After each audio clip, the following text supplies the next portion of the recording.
Sit down and strap in because you're about to experience driving television.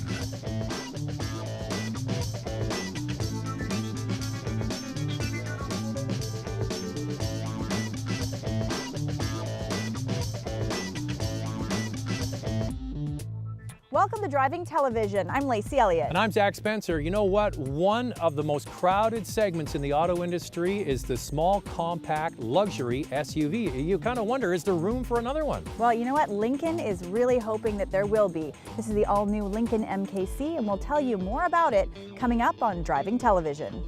This is Driving Television with your hosts, Zach Spencer and Lacey Elliott. Also on today's show, Cadillac hopes to continue its latest success with the release of the all-new ATS Coupe. And with less than a handful of minivans left, we'll look into the new 2015 Toyota Sienna with a few surprises. Closed captioning for this program is brought to you by Nissan. Innovation for all. Recently on Driving Television, we visited the Paris Auto Show, the biggest auto show in the world in terms of attendance. And it's one of the most important shows for any automaker. Now, typically at these shows, you see all kinds of sexy and sleek exotic machines. But one car that really caught our attention was the Toyota iRoad. At this year's Paris show, the Toyota display became very crowded every time they displayed the funky three-wheeled urban commuter. This scooter-like vehicle with a fixed roof and steering wheel can drive up to 45 kilometers an hour with 50 kilometers of electric range. The small wheel at the rear of the iRoad pivots at low speed for amazing maneuverability. Plus, when driven at higher speeds, the entire vehicle tilts over like a motorcycle, with the front wheels rotating independently of each other. It looks odd and it must feel odd to drive, but the upside is covered driving without a helmet and emissions-free transportation. That's cool, right? But this isn't a vehicle we're going to get to drive just yet. The iRoad is being tested in Japan and will be used in the French city of Grenoble as part of a vehicle sharing program. This type of vehicle, a two-seat electric vehicle, is already available in Europe, but the tilting and pivoting elements make it unique. It's probably not going to be popular on our wider streets in North America, but the iRoad will fit right in on Europe's busy streets. The Toyota iRoad is a great glimpse at the future of personal transportation, and let's hope that one day they bring it here to North America. If not, let's hope they adapt this technology for future vehicles.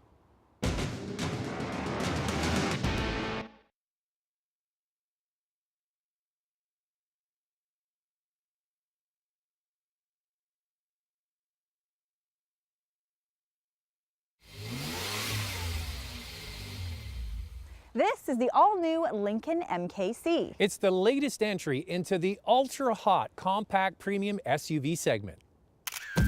Already this year, we've seen new entries from Porsche with the Macan, Lexus with the new NX, and now the Lincoln MKC.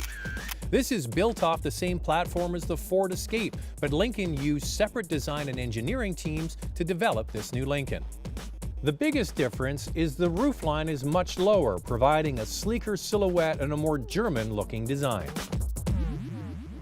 Now, in my opinion, the back of this Lincoln looks a lot like an Audi, and one of the reasons is this clam-shaped rear tailgate. It looks a lot like the Q5. An interesting side note, this is very hard to manufacture in one sheet of steel, so they went to a specialty company in Ontario to manufacture it for Lincoln.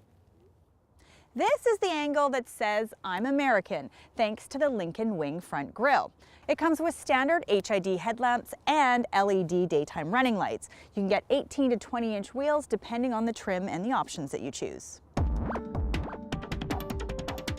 The MKC starts at roughly $40,000 for the base model. But this is a bit misleading. To get a nicely equipped MKC, extra packages need to be added. There's the Select trim for an additional $2,260 or the Reserve trim for an additional $7,760.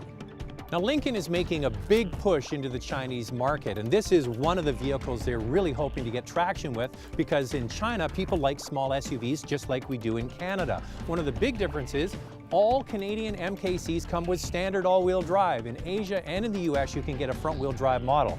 Under the hood, two available EcoBoost 4-cylinder engines.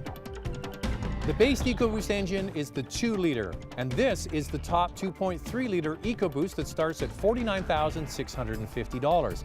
This specific MKC we're driving has additional packages, and it tops out at roughly $55,000. The interior of the MKC is very pleasant, but there are some unique features that a lot of people are really going to like and some people won't. The first is the push-button transmission next to the center console.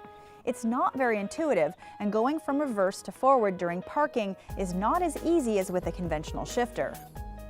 Then there's the center console. Now it looks fine, but it's covered in plastic. Honestly, with the price you're paying, I would have expected them to have real aluminum instead of the faux finish.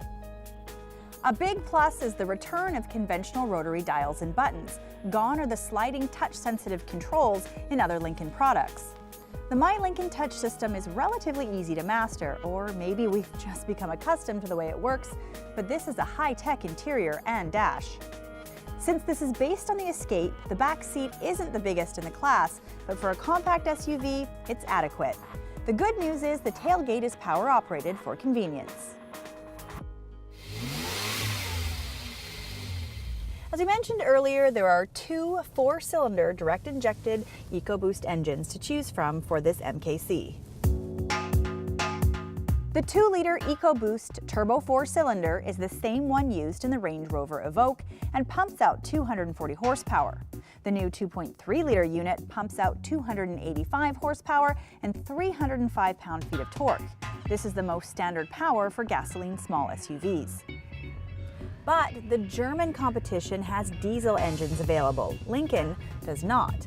But Lincoln does have a very good hybrid system that we've seen in other vehicles, so maybe sometime soon we'll see that system get into this SUV. Power goes through a 6-speed automatic gearbox to all 4 wheels. The driver can let the MKC do all the work or shift manually for more control. As is the trend with most other vehicles, this MKC can be equipped with a long list of safety features, such as forward collision warning, lane keep assist, and one of my favorites, it can parallel park itself. Now, one nice thing that Lincoln has done is they've included an adjustable suspension on every single trim level.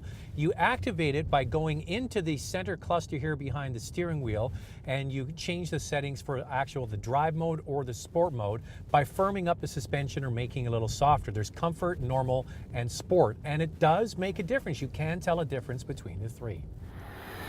The softest setting is very spongy, like the MKC is rocking on the suspension. This might appeal to longtime traditional luxury buyers. Now, even on the firmest setting, this is not a racy vehicle. It's a nice combination of comfort and feeling connected. So here's my best way to sort of summarize my feelings on the MKC. I've had it for over a week, and the more I drive it, the more I like it. It does a lot of things really well.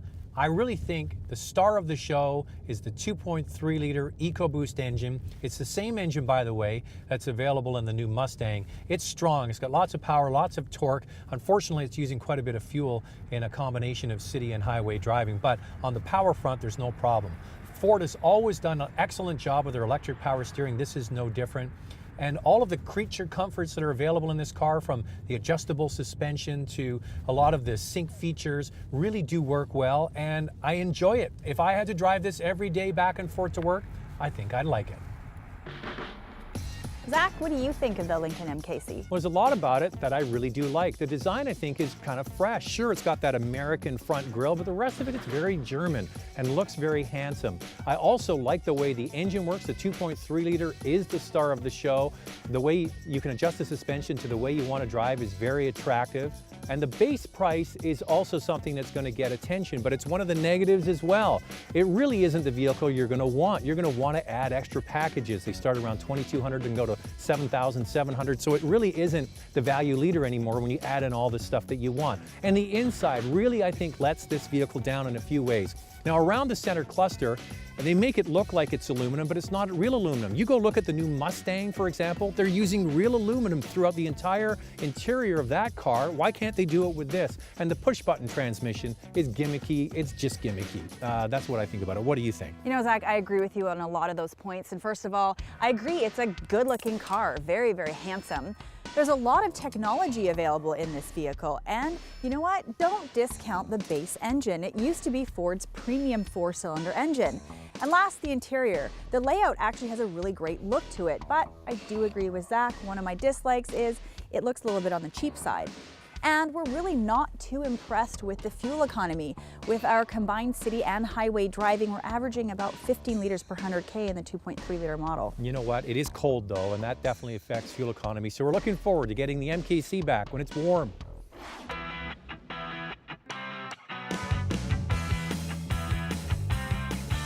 Looking for an SUV? All the reviews are available at drivingtelevision.com.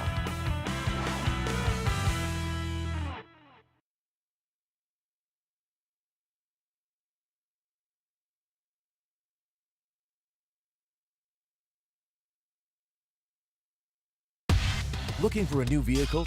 Check out the new Wheels.ca, Canada's automotive lifestyle destination. Sponsored in part by Toyota Canada. Cadillac has been on quite the roll, with both the CTS and ATS selling quite well.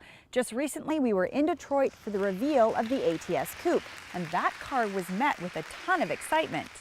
We are here in beautiful Prince Edward County, just outside of Toronto, to spend the next couple of days test driving the all-new 2015 Cadillac ATS Coupe. This is a very handsome-looking car, aggressive, solid, and sexy from every angle. This coupe might share the same wheelbase as the sedan, but the roof, doors, rear fenders, and trunk lid are all unique to the coupe. The new front fascia and fenders accommodate the wider track, and the front grille is the first in the family to feature Cadillac's new crest. The ATS, when we came out in 2013, was a fundamental shift in how Cadillac designs vehicles. The design team went forward with the mantra that every gram, every day.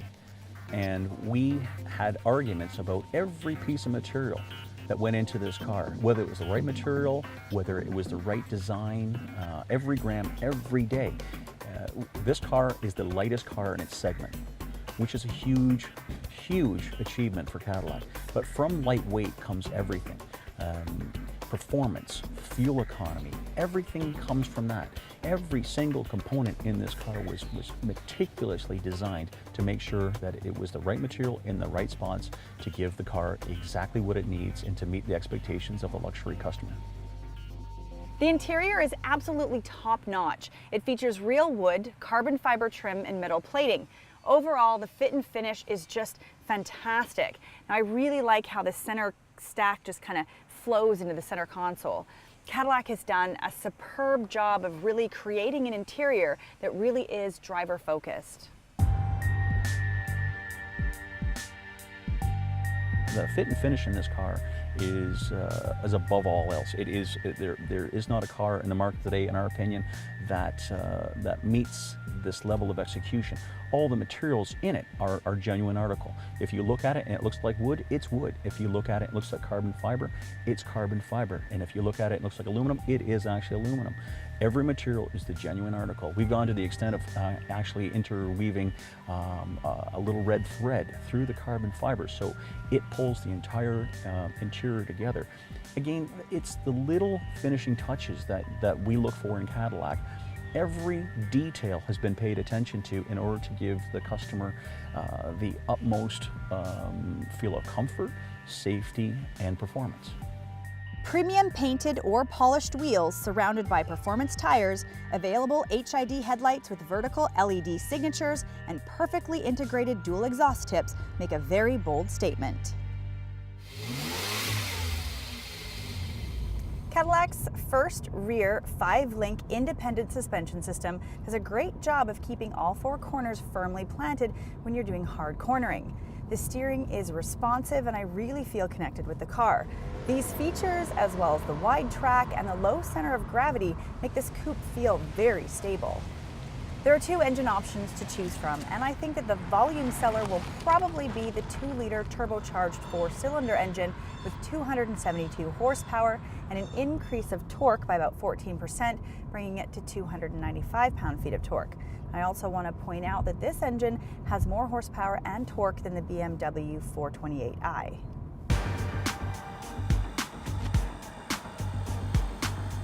Gives you the low-end torque that a lot of North American customers expect. When you step on the throttle, it gets to you immediately. 321 horsepower and 275 foot-pounds of torque. Again, great power numbers, offering customers a great choice, great balance. If you're looking for that, step into the throttle, that throaty exhaust note, the 3.6 is absolutely a wonderful choice. If you're looking for that high-end, really stepping into the throttle and feeling that the turbocharger pull you back in the seat, the 2.0 liter turbocharger is a wonderful choice. Both engines are matched to a 6-speed automatic with tap shift, but if you're like me and you prefer to drive a manual, you can get the option of a 6-speed manual with the 2-liter engine.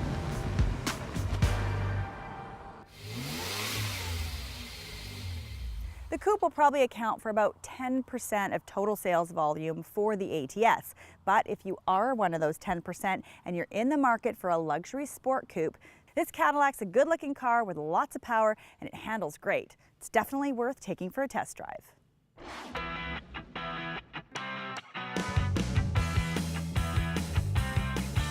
Looking for a luxury car? All the reviews are available at drivingtelevision.com.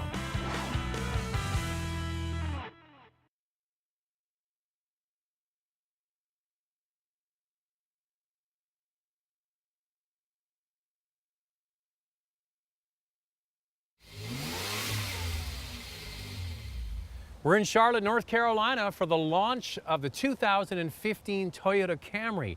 Now that vehicle received 2,000 new parts and all new sheet metal. At the same time, Toyota said, hey, why don't you take the 2015 Sienna van out and check out the updates to that vehicle? Well, they're not as significant. On the outside, it mostly comes to the headlights. They've got new headlights on the front and on some levels have LED daytime running lights. Now, the Sienna didn't get major updates like the Camry, but there's a reason for that. The Sienna already was a great van. What really fell down on the previous model was the dash was covered in a lot of hard plastic, call it plastic fantastic. Now they've turned things around. The dashboard is much more modern. You've got the beautiful big display audio that's available. You've got the stitching and it looks more upscale. And really what these vans cost, it should have an interior that matches the price tag. Now it does.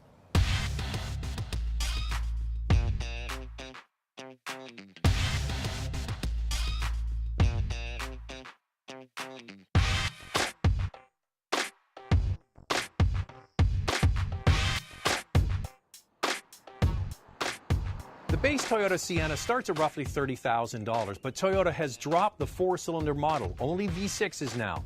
Prices can range all the way up to $46,000 for the limited front-wheel drive van, but Toyota is the only minivan maker to offer all-wheel drive. That starts around $37,000 and can ramp up to $41,000, less than the front-wheel drive model. That's because all-wheel drive is only available in the XLE and not the top limited trim. The updates to the exterior are minor for this facelift. It's more about the interior, but notice the modified headlamps and front grille. The interior is a different story, and it received a big refresh. We've had the Sienna on the show several times, so go to drivingtelevision.com to look at previous reviews. Now, the previous Sienna van was very practical, and it looked pretty good. It's when you got into it and really started to interact with the dashboard especially, it was covered with hard plastic. And this is a massive step forward. It looks much more upscale. So gone is all of that cheap hard plastic, replaced on the top with soft touch materials and French stitching on the top of the dash and the front of the glove box area. Sure, there's still hard plastic, but it looks more upscale. You see the soft touch materials have graduated to the tops of the doors as well. In addition to that, all of the Siennas now come with a backup camera and a 6.1-inch screen. If you go to the top trim levels, like the one we have here, this is a beautiful 7-inch screen that is really nicely integrated into the dashboard. It looks classy and goes with the overall appeal. Available features, something that was introduced last year on the Highlander, is the driver Easy Speak system. You push a button on the steering wheel and it projects the driver's voice through the sound system to the back passengers, which means you don't have to yell. The good news is they can't yell back. So those are the main updates for the interior of the Sienna. The rest of the product really remains unchanged. It's a very useful and functional vehicle, and for me it's all about comfort, and I find this van very comfortable.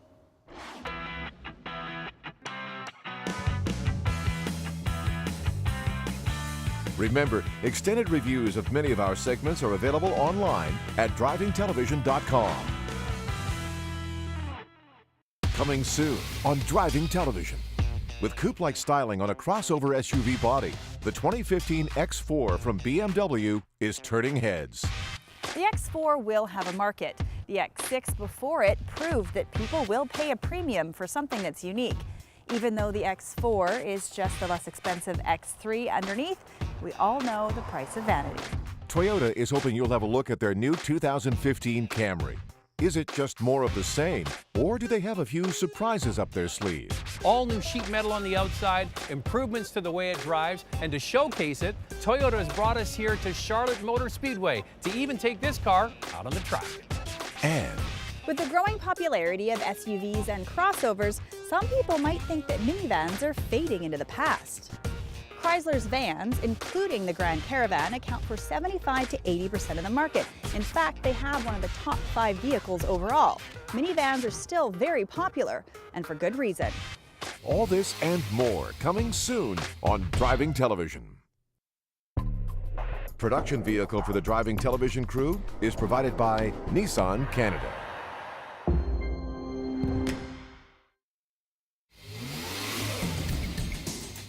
Well, that's it for today's show, and if you missed any of today's episode or you'd like to go watch any previous episodes from the last 12 seasons, you can watch them live online anytime at drivingtelevision.com. For example, say you're looking for a used car, best-selling car in the country, Honda Civic. Go back and look at the vehicle when it was new in 2006. That's just an idea. There's also extended videos, and it's all at drivingtelevision.com. So that's it for today's show. We'll see you next time. Safe driving. Production vehicles supplied by Toyota Canada. Want more? Check out drivingtelevision.com for expanded reviews and more automotive stories.